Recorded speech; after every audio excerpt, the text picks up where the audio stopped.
ko pong ipagpapatuloy ang pagkuha ng video rito sa lugar na ito sa may Western Bicutan, Taguig. At yan po ang J3 Plaza.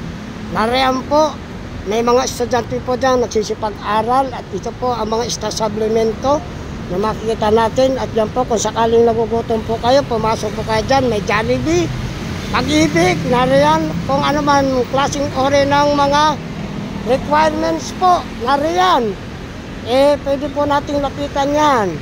Kung sakaling gutom tayo, galing tayo sa biyahe, pasok tayo sa Inasal, nariyan, no?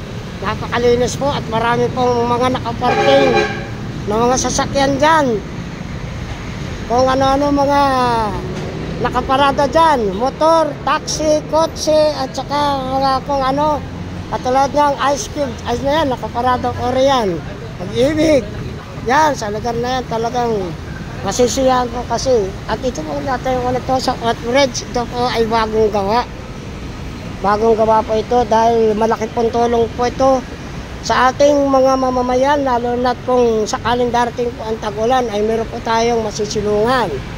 At ito pong ibabaw pong tangkano po na yan sa may traffic light, biyahe pong BGC.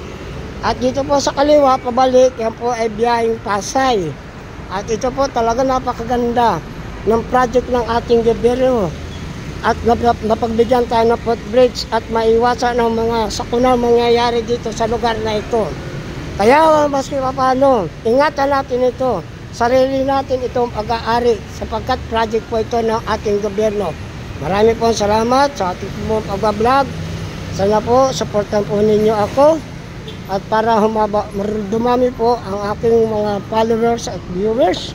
At makilala po ninyo ako. Salamat po.